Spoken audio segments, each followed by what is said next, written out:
glad that you're part of this breakout session with us. And I'm going to be introducing our guests for this breakout session on effective parenting. Mrs. Olufumilaya Chikerobot is an astute leader with an outstanding track record in mobilizing for corporate and public sector reform with excellent communication and interpersonal skills.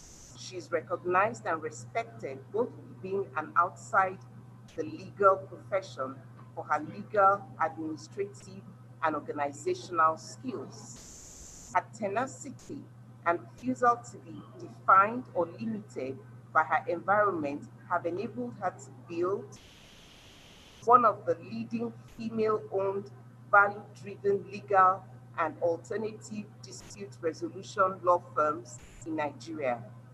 Funmi Roberts and Co. registered in 1989.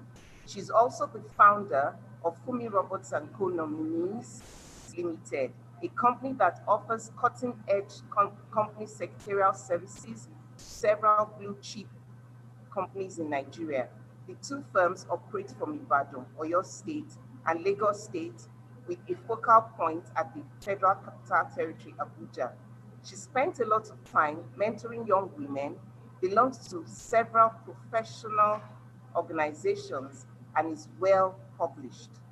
She has been married for over 38 years, is the mother of 3 grown sons, and has 5 grandchildren, the youngest being 3 months old. She will be speaking to us during this breakout session on effective parenting, showing us how to correct and relate with our children effectively, and how to stay intentional, I like that word, intentional, in our roles as parents, despite our schedules and lifestyles. You're welcome, Ma. Thank you very much for those wonderful words you've spoken about. Let me just start by thanking you, Imagine, for giving me the opportunity to share this platform today. And but at the same time, she's giving me a very, very difficult task, because she's asking me to talk about something I'm passionate about. She's asking me to talk about the life I've lived and my experience with it. But I'll try very, very hard to achieve that. I'm not sure I would, because the slides I'm about to show, I can speak on each of them for 1 hour. Wow. So when you tell me to speak on all of them for 30 minutes, it's actually a very, very difficult feat, but I'll try to keep time. Now, when I'm talking about parenting, I can go on and on and on, because my heart is full and I have so much to share. And that is why ordinarily I would stand up to speak. I would talk extempore, but because I have the constraint of time, I have prepared a few slides which I would like to share with all of you. In talking about parenting, I always say that if you cannot speak from your experience, there's really no point talking about parenting. Can we look at the slides now?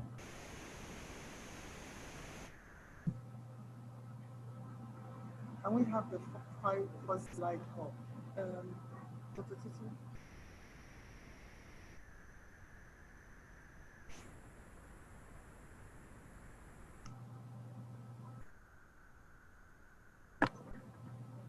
I would, whilst they're trying to resolve that, I would check from my iPad. And as I have said, that parenting actually is about the choices you make. It is about talking, when you're mentoring or parenting, you're talking about your life and your experience. And as I said, 30 minutes is not a good timeline, but I would try to manage the 30 minutes. Now, people look at me and wonder what my background is, those who don't know me. And I'll just talk briefly about that, because that defines some of the choices I've had to make in my life. I was 10 days old when I was handed over to my grandmother. My grandmother had 12 children, my mother being the first one, and she's the only sister to 11 brothers. and my grandmother was quite tough. We did not live in any highbrow area. We lived in the Okiari equivalent in Ibadan. Wow. Which is Agbe. And although it's a story building, it shares border with the Agbe market. That was where I was raised until I was what, almost 4 years old when she decided to put me in the boarding house to move me away from that environment. And as I stand today at the age of 63, well, almost, I would say that that defines a great deal of who I am today. Because when she took that decision, I thought it was the most important thing a grandmother could do to a grandchild. To a 4-year-old. To a 4-year-old. But anytime we were on holidays from Omolewa Nursery Primary with Justice Yerima, about 12 of us, all related to the owner, the proprietor, one. And I told her that I saw this in school. I experienced this. She said, that's the reason why you are going to go back and learn all these things. Fast forward, I got married, started having my own children, and God gave me 3 biological sons, and one of them, who is my cousin that I raised from when he was 9 years. And my husband was, I developed different.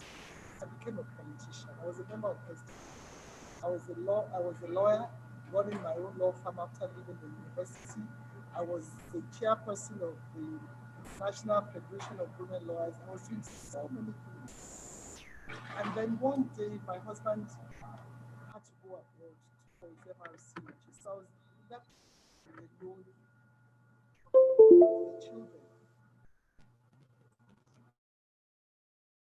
And I had some one day I was looking at my children's notes, and I recall it was Adedokun's notebook.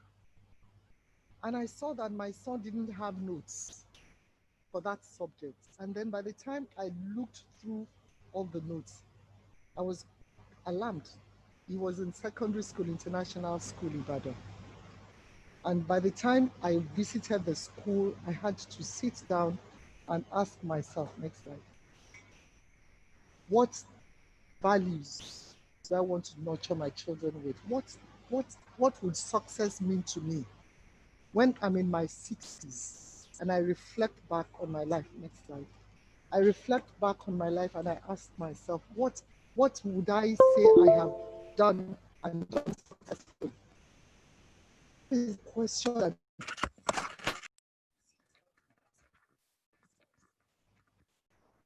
knowing that there is no template for raising children, it is just the grace of God. You cannot say you are writing a book about parenting and the parenting, the skills or the tips you've given in that book will work for all children. Yeah. That's the grace. But when you take a personal decision, the kind of personal decision that I took at that time, that for me, success would mean raising those 4 boys in a manner that I would look at them when I'm in my 60s. Now, thank God. And so for me, That's what you're doing now. success means raising these 4 boys. 3 of them are married now with their children. And the last one, we're still encouraging him to go along those paths. But having said that, the one question that I ask myself is, what values do you nurture a child? What values do we nurture our children with? Sometimes we raise up the girl child to think that she's inferior to the boy child. And then the boy child grows up and begins to marginalize us. And then we ask ourselves, where have we gone wrong? People would come to visit me in the home and see my boys in the kitchen cooking because I'm in the kitchen cooking, and they ask me, Funmi, why are you domesticating your boys? And I'm like, please, they have to eat just like the girl child has to. Sure. Can we go back one slide? So I have taken some personal decisions. Yes, here. I've taken some personal decisions, and like I said, I try very hard to ensure that the way I model my life speaks to my children. They see me, they see some of the decisions that I take, and they look at themselves and want to emulate it. And the same thing goes for my husband. My husband, by the way, is the calm one in the family, if you know what I mean. But sometimes, because we want to be friends with our children, we forget to be parents. And I recall a day when my son came to lead the delegation of all the other sons. He came to meet my husband and I and said, Mom, we want to see you. Why? We think, even when our friends come, they think that you are too hard, you are too wicked. I told them, oh yeah, let's sit on the carpet. Everybody sat on the carpet. And I told them that, excuse me, I am not your friend. And I don't want to be your friend, not at this point. I am your parent, and I'm going to be your parent. But time will come when we will be friends. And believe me, if this were an in-person event, my children will be here with my grandchildren.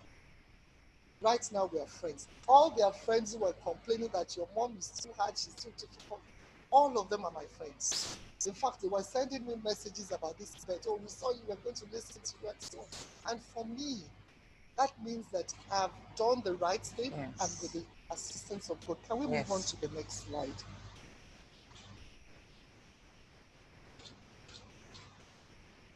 Now, I'm going to share my favorite biblical verses with you, and I'll then share an experience with you about why these are my favorite biblical verses. The first one says, train up our child in the way he should go, and when he is old, he will not depart from it. Foolishness is bound in the heart of a child, but the rod of correction shall drive it far from him. That's in Proverbs. And I love the King James Version because it says it as it is. And if you could translate this into Yoruba, fantastic. The rod and reproof give wisdom, but a child left to himself bringeth his mother to shame. Correct thy son, and he shall give thee rest. Yea, he shall give delight unto thy soul. And the Yoruba will say, train your child so that he can give you rest. Can we go to the next slide? And the next one says, chasten thy child while there is hope. Let not thy soul fear for his crying. And I can tell you on numerous occasions, I will chastise my sons with the cane, and I'll go into the bedroom and cry. But I knew I had to do it. And the last one says, withhold not correction from the child, for if thou beatest him the rod, he shall not die. Thou shalt beat him with the rod and shalt deliver his soul. And I say this, that it is one thing I hold firmly onto. And I'm going to share a clip with you and talk about that clip. Can we go to that video clip? Okay.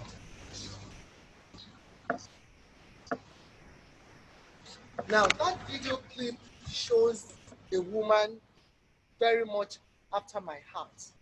I call her my favorite African woman. And the video didn't start with her, but I hope we'll be able to bring up the video so you can watch. It's a very, very short video, but it speaks volumes. Yes. There it is.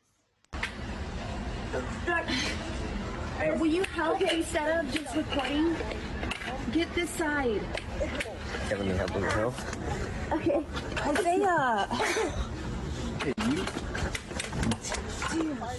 Mama! Mama, siwezi kutoka! Mama, nimekwama huku! Huwezi kutoka baba eh?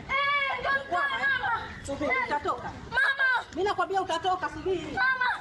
Utatoka mwenyewe. Mama, toka!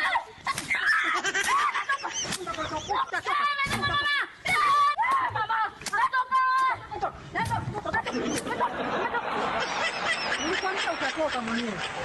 Utakuleta ujinga hapa mimi. get themselves into all scraps, and we think it is our responsibility to bring them out of it at all times. And we help them, we bring them out of it, and we don't chastise them. And I tell people that when I chastise my children with a cane, I ensure that at the same time, I am explaining to them why they've earned it. And believe me, one of the greatest days in my life was when my son told me, the son who led the delegation, to tell me that I was wicked. And you know, when he said it, he said, Mom, all of us think that you are too hard on us, you are too difficult. And I said, that's the greatest compliment you can ever pay me. All of them were astonished at my reaction. And that was when I went into the explanation about the need for me to be their parent, and then in future we will be friends.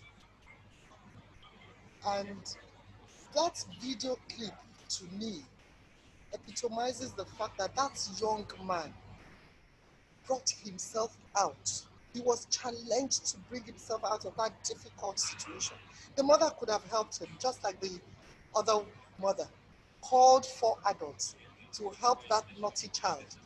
And believe me, when my kids were growing up, and I said, sit there, don't get up, I would take them into a store.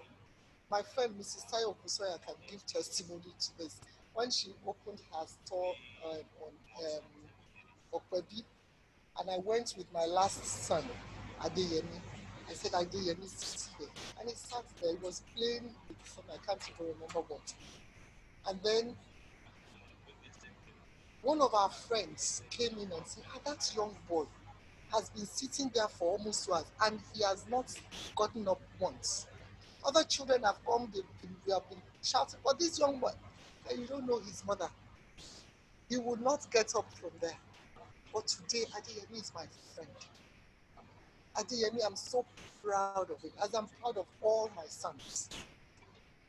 It is difficult to chastise a child with a cane. Believe me, it is very, very difficult. A couple of days ago, my sister-in-law, Dr. Alero Roberts, turned 60, and we all had different messages for her. And I was in London when her daughter, Princess, came with her husband and children, and they were talking about what they said about their mom. The one thing that resounded around all her children was mommy's cane.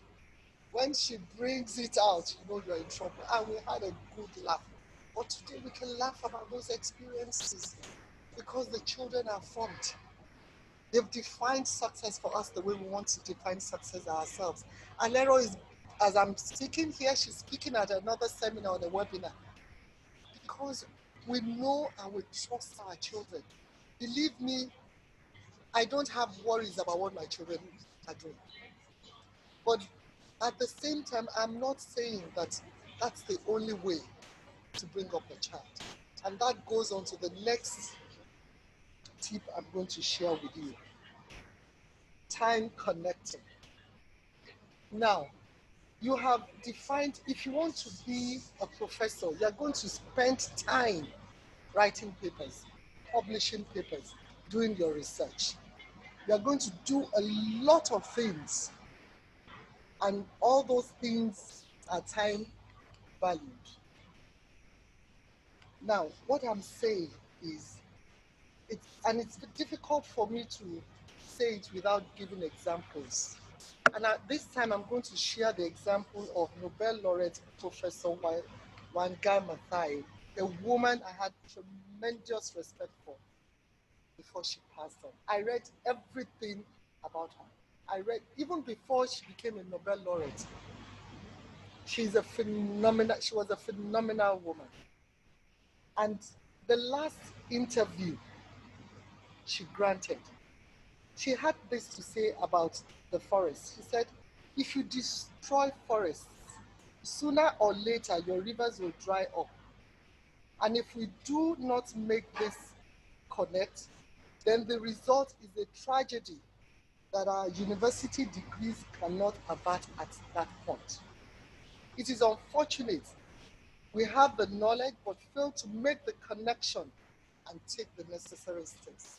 You will see that in this short phrase, She used the word connect twice. And then, in that same interview, she was asked about parenting. Yes. She said, essentially, I would say that being a parent is not easy for anybody. And just then, she said this, and this is my point. The one thing I would probably do differently, given another chance, is to take time off to raise my children. Perhaps I had too much on my plate at a very young age. I was young. My family was young. My husband was in politics, and I was trying to be supportive of him. I was also starting a career at the university and trying to compete with my colleagues. I think it was a little too much. Just because everybody else is doing it, you think that is the way things should be done. I really think if I had to do things over, I would take care of my children first and then build a career. At the time she makes this statement, I had taken a decision to define my success by how I have raised my family and then have a career. Believe me, I'm busier now in my career than I was when I was raising my children. In the last 2 days, I'd taught arbitration in a course. This morning, I'd had a board committee meeting before coming here. I'm leaving this place and I'm going to spend time with my 5 grandchildren. Wow. On Monday, my first meeting starts at 9:30 and it is work related. I have a fulfilling career. I had to take choices that I called life cycle choices. The choices I had to make when I was in my teens are totally different from the choices I had to make when I was raising my children. And that is why I join every woman, every parent. You have to define what success meant to you. And I'll share another personal example. And that's why I'm saying that there's so much I could share. My husband and I were talking. And for the first time, an incident that happened more than 20 years ago, he told me. He said when he returned from England, we were talking about late Professor Akikuku Oladipo Akikuku, a family member, one of our favorite uncles. He had just died. And I was telling my husband, I was in England when he died, my husband was in Nigeria. I said, darling, I can't imagine that Uncle Ladipo is no longer with us. Because this is a man who was up there, but he would bring down his hand to raise people up. And I was sharing I'm not a doctor. Uncle Ladipo was a professor of medicine, but I had a fantastic relationship with him, as did so many people in the family. And then my husband said, not only you, because you've been talking about your experiences, but let me share this. And I didn't tell you at that time. He said, when he came back from England, Uncle Ladipo called him and said, Debola, I want you to apply to be the chief medical director of the Federal Medical College, Federal Medical Hospital in Abuja. And he gave it a thought and he said no. And it explained to Uncle Ladipo that I'd been away for 4 years. Funmi was alone raising the children. I cannot come back to Nigeria because I know Funmi won't live in Abuja. She won't live anywhere else but Ibadan. There's something about raising children in Ibadan. We'll talk about that. That's another long story. But Uncle Ladipo, he said he explained to him that I cannot now just come back into the country and have to leave them again to go to Abuja. And I had tears in my eyes. This was about 2-3 weeks ago. That my husband sacrificed that opportunity for his children. And I was going to call the children to tell them. But I said, this is an opportunity for me to share them because they're all online watching mom. And what is she going to say about it? What is she going to say about it? I didn't know. But believe me, I'm proud of all of them. And what am I saying? People assume that women are the natural nurturers. That's fine. But a man has a role to play in this. You pay the bills, you house us, you clothe us, but that's not the end of it. You must be a role model for your children. You must be there for them. My son was telling me when we wanted to name Tori Olua, he had a conversation. He knew how I felt about grandparents naming their grandchildren. He didn't have the conversation with me, he had the conversation with his dad because they had a relationship. There are some things that say, oh, this is mom. Go to mom and she would just cut it into pieces for you. There's some things that go to dad because dad is a calm one. He would listen and say, go and tell your mom after we have discussed. But the one thing I want to tell parents, couple, husband and wife, speak with one voice. I've had course to mentor young mothers who take a different position from their husbands. I said, you have to reach a compromise and speak with one voice. But when my husband came back from England, let me share another story with you. I have so many experiences to share. And I wanted to chastise in my usual way one of my sons. And he called me, Funmi, they don't beat children, they don't raise children that way. I said, no problem. When I'm beating them, just don't say anything. You can go out of the house. When I finish beating them, you can come back inside. But my husband would not say, don't beat that child, because he knew my views about it and how important it was to me. So he said, oh, your mom beat you. What did you do? That is the next question. After some time, my children realized that there's no point going to report to dad because dad is going to support whatever mom has done. And on the very, very rare occasions when my husband chastises them and they come to me, so, excuse me, are you saying that you know things better than your dad or what? Tell me your experiences about life. And believe me, by the time we get into the room, we can have our disagreement, but not in front of the children. Never in front of the children. And that is one of the things I'm enjoying in you. Speak with one voice when you are raising your children. The connection Professor Mathai did not make. She made it for the forest. She made it for her work. But she did not make that connection in her personal life. And she told us, if I had the opportunity to do it again, I will raise my family and then build my career.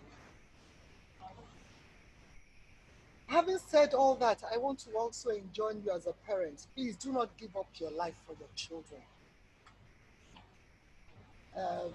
I see so many of my friends, so many of my colleagues, so many of my mates who are in their 50s, late 50s and 60s, who are spent and who have all these number of years ahead of them, and most of them don't even know what to do with it.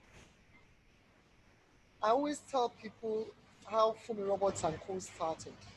I started from one room, divided into two, a secretary on one side, my office on the other side. After some years, I was able to move to the second room. Right now, Funmi Robots and Co in Ibadan is housed in Ashabi House, named after my grandmother. It's a 4-story building. We have an office in the high ground, but we had that small beginning. And why did I keep it small? I kept it small because I didn't want to grow a big law firm at the same time as I was raising those 4 boys. It was important for me to commit time to raising them rather than grow a law firm. I had to make a choice, and that's why I said that it is about life cycle choices. I had to make a choice. Funmi, do you want a big law firm?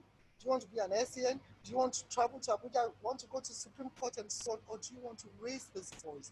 And for me, it was a no-brainer. But I did not give up on building a career for myself. That was why I kept it small. But I kept telling everybody around me, when Adeyemi gets into SS1, I'm going to begin to grow Funmi Robots. Because by that time is my last child. I know that these children don't need us for more than 17 years of their lives. By the time they are 18, they are gone. By the time your last child is 18 years, depending of course on how I started at the age of 24, they are out of the nest. And then you have all this time.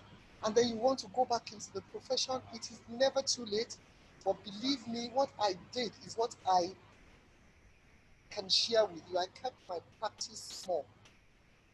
I started from the university, resigned, worked in a law firm for 3 years just to gain experience without pay.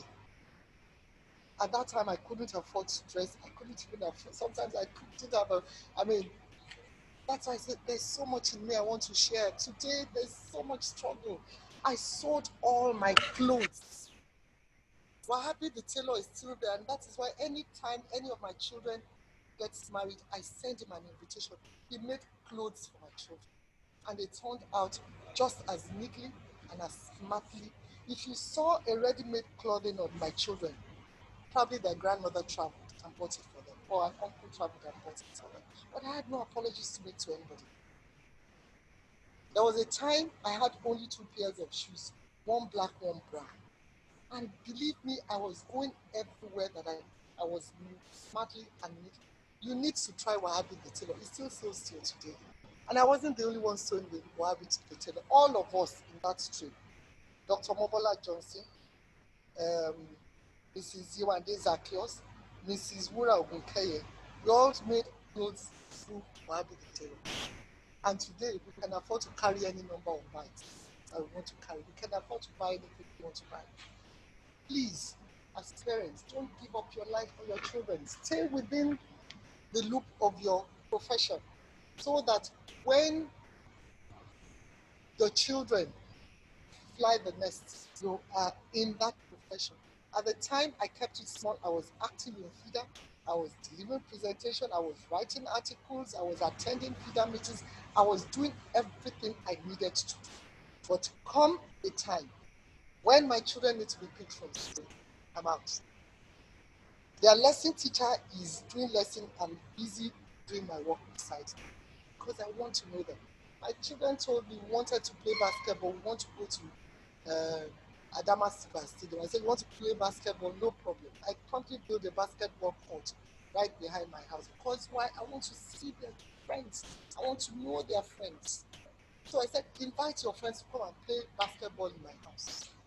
And when I got in, sometimes they'll get into my kitchen and mess it up. The moment they hear mommy's horn, they are rushing, clean up mommy's kitchen. She has arrived and so on. And it was because I come in and my kitchen is in it. My house are for me. They are not for my children. When I'm cooking and you are not cooking there with me, washing the spoon as I'm putting it down, you are not going to eat. Or you go and drink garri on that. I have no apologies for the way I've brought up my children. And all I'm saying is that there are some basic things our children need. The most important is our time. The most important, when people tell me it is not the length of time you spend with your child, but it is quality time. I ask myself, what is quality time? For me, I defined quality time as the time my child needs me. There was a time I was going to ISI every day for about 4 months, 3-4 months. If I wasn't seeing a maths teacher, I was seeing an English teacher. If someone wants to burn up the lab, another son wants to hit somebody on the basketball court. It was always one thing or the other. And my son, the cheerleader, the one who led the delegate, wrote me a letter. I have that letter. In fact, I was going to publish it on his program, wedding program. Dear mom, please don't come to our school every day again. Because when you are coming, our friends are making fun of us. Your mom has come again. I read the letter, I called all of them to the room. You don't want me to come again on a daily basis. That's fine. So what are you going to give me in return? And we negotiated 3 days a week, but we will behave. You won't get any report again. You won't get. And I was going 3 days a week, then to 2 days a week. But all their teachers knew me. And then ISI came up with this rule that the governing board said they should not beat children again. I've shown you my favorite biblical verses.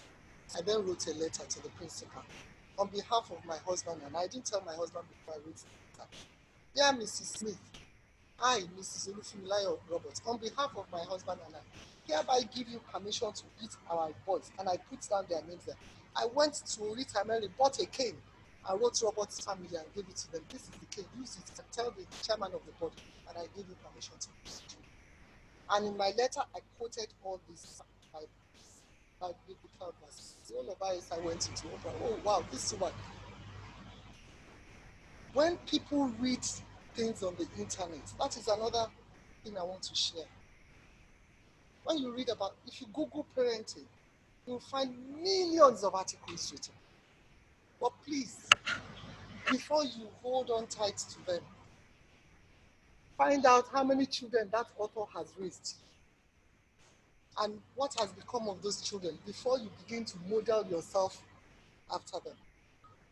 When I listen to young people nowadays, the things they say, and they tell me they find it on Google, I said, oh God, Google parenting. Fine. The author who wrote it, what is the author's name? Did you Google that author? Do you know how many children he has raised? And believe me, I can go on, and I've warned you that giving me 20 minutes to talk about this is not going to work. But, and this is the last point I would like to make. When we have children, it is either you have a boy or a girl. Some people want girls for a particular reason. Some people want boys. The men will say, oh, I want the name of my family to be in perpetuity. That's why I want the boy. Why do you want the girl? Oh, because girls are loving and so on. Believe me, a boy is a boy, girl is a girl, they are children. I have 3 biological children, and I'm proud of them. There's a third category of children. And my prayer for everybody listening to me is that your children will be that third category of children. And God will give you the strength, the grace, the wherewithal to raise that third category of children, a kind child. The Yorubas will say it when they pray for a newborn. And Omo Allah. And what does that mean? This child will be a kind child. When you're a young mother, when you're a young parent, you don't know the essence of that prayer until you're in your old age, when you need that care. That is when you realize that the child you want is not a boy or a girl. All you want is a kind child. And that is my prayer for everybody listening to today. That we will have children who will take on to this biblical verse that says, honor thy father and thy mother. And if you read the 10 commandments, it is the one commandment that tells you the reward of honoring thy mother and thy father, that it shall be well with you, and thou mayest live long on the earth. I thank you very, very much again for giving me the floor. Wow. Wow. Thank you very much, man. Thank you. Wow. This session has been, it's like it should not stop, should not end. But I'm sure that there'll still be room for us to learn a lot more from you as I go through the question and answer session, because a lot of questions have come in, so I'm just going to read some of those questions that have come in. Okay, so I'm a young mother of 2 beautiful girls. I'm a medical doctor, and I have been out of job because I decided to raise my children till they clock 5 years. They are currently 4 years and 3 years old. However, I'm on a journey to getting a master's degree, but I still feel so out of place in my field. Please, any advice? Please go for your master's. But you see, that's the beauty of online.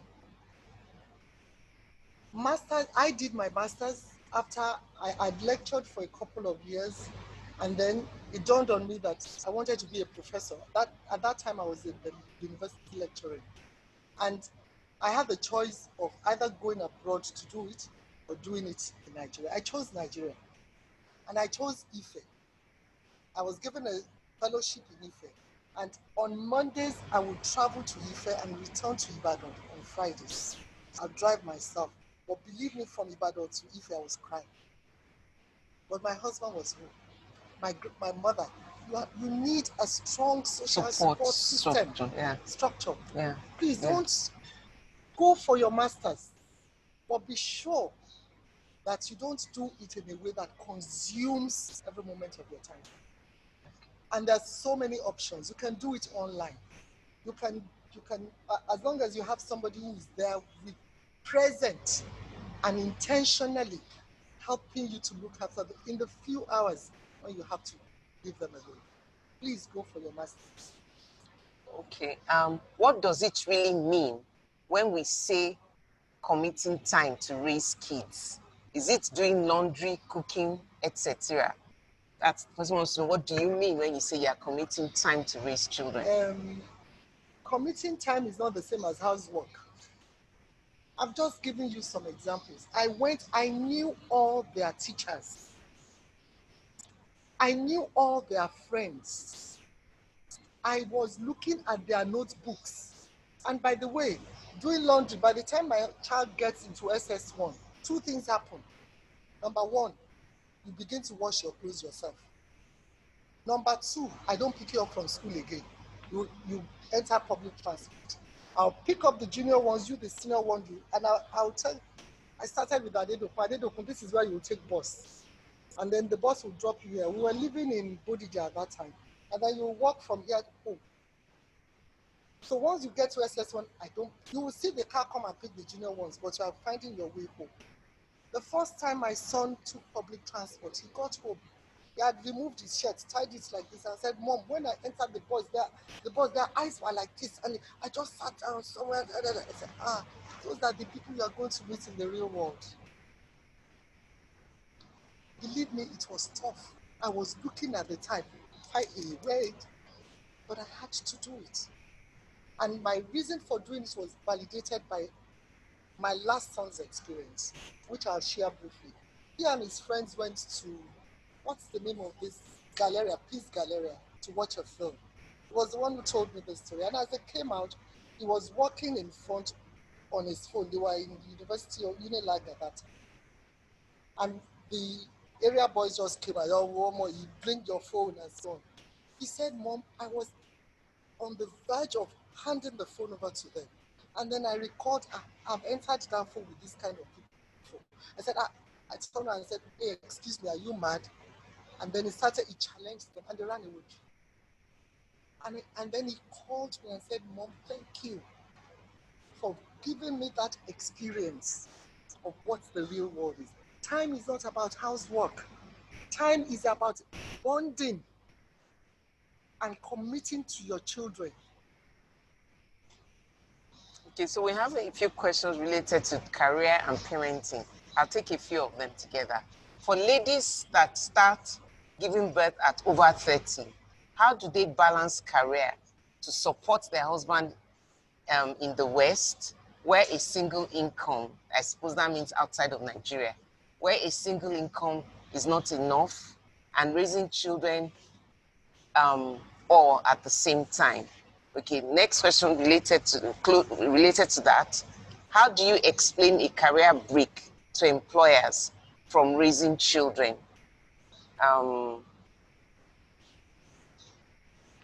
You see, age may not permit me to remember all those. Yeah. But for the lady who was talking about one that she's a woman that starts her children at over 30. How does she balance career in order to support her husband?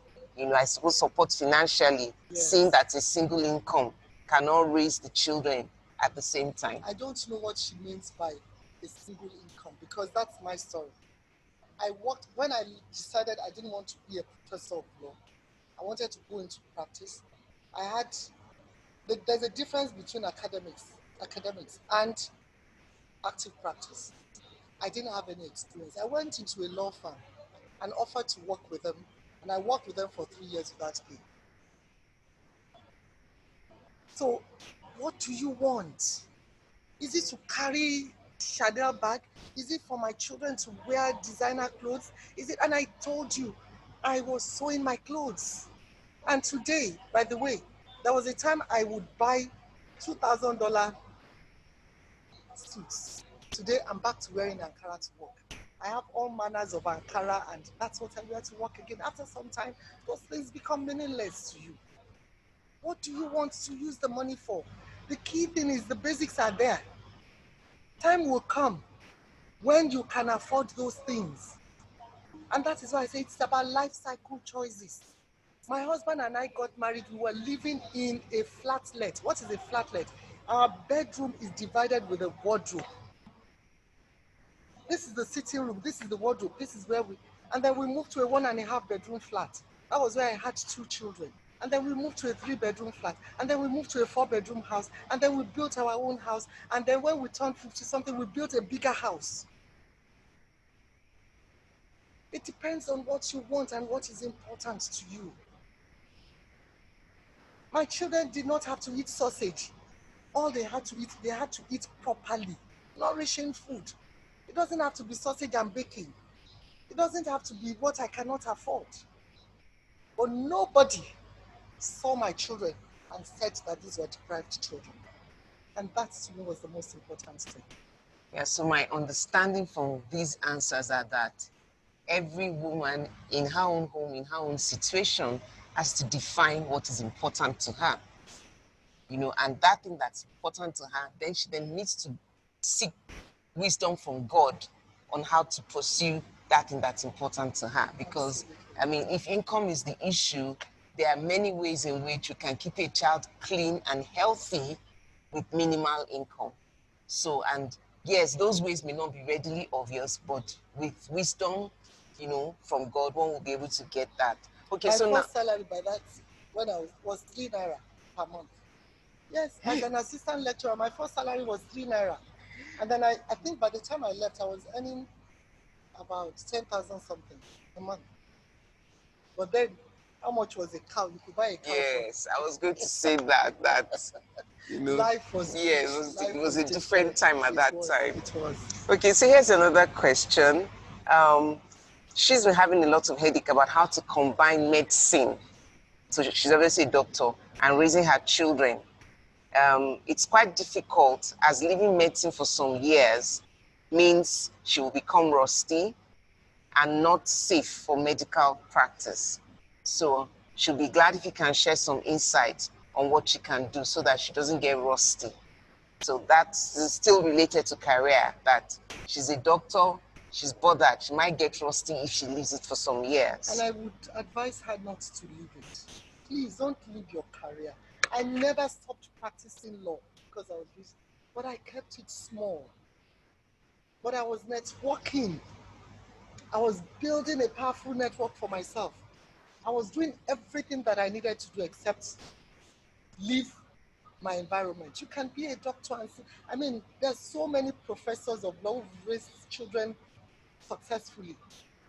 Most of them, if you go to UCH, you'll find many female professors there. Please don't stop practicing.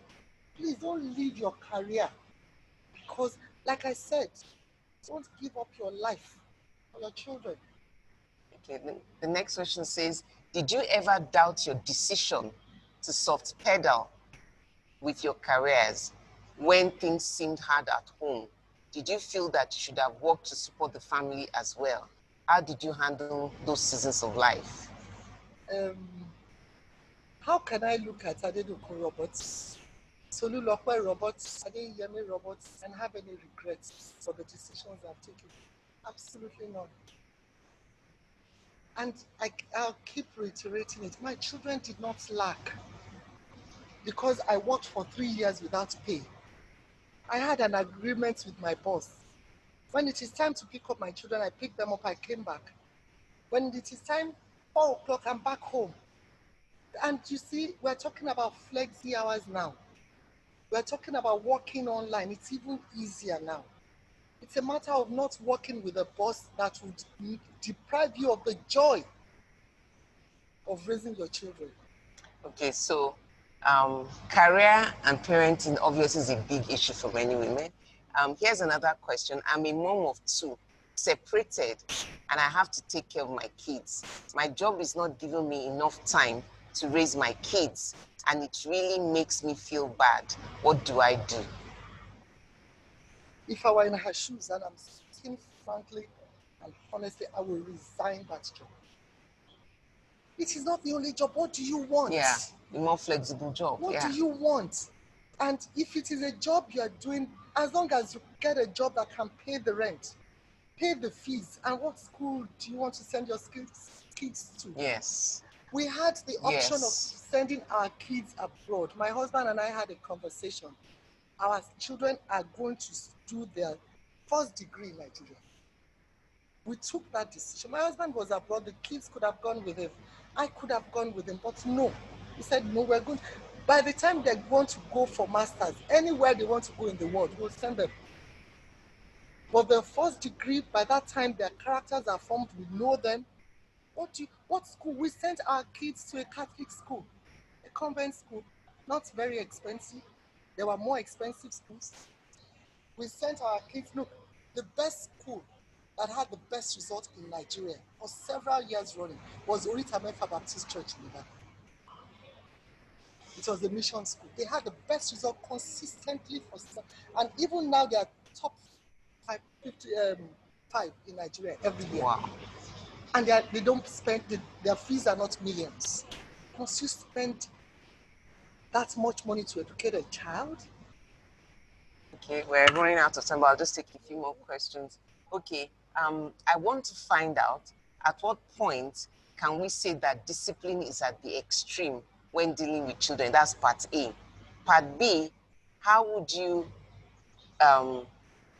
raise children in a country where you are not allowed to beat them? Part C, how do you know when to switch from a parent to a friend? Oh, you will know. Oh, you will know. Because even your children will be the first to tell you that thank you for raising us the way you have. That is not the problem. You would know. In regards to a situation where you are not allowed to beat your children, I keep giving the examples of Beju. Beju is a friend in England. Her children have never been to Nigeria before, but they speak Yoruba. You go to their home, they are kneeling down, the boys are prostrating. She props them up exactly the way she would have brought them. And they're in the train, and one child is messing up. Okay, they are doing this. She's speaking to them in Yoruba. They are doing this. Okay.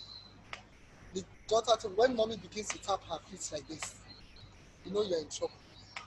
And then she goes home and she chastises them. Look, if your child invites the police into your home, you have not committed enough time to explaining what you are doing to that child. Yeah.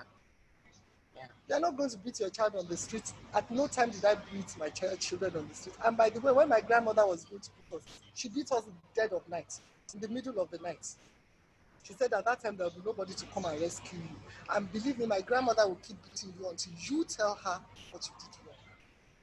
And that was what I did for my sons. I'm chastising you and you will tell me what, and almost always they get it. Because they do. Wow. Okay, so this question says, how do I deal with a teenager that is purely disrespectful and borderline abusive towards me? He always has temper tantrums. He always had temper tantrums as a kid, but as he grew older, he became more aggressive. I am not a child psychologist.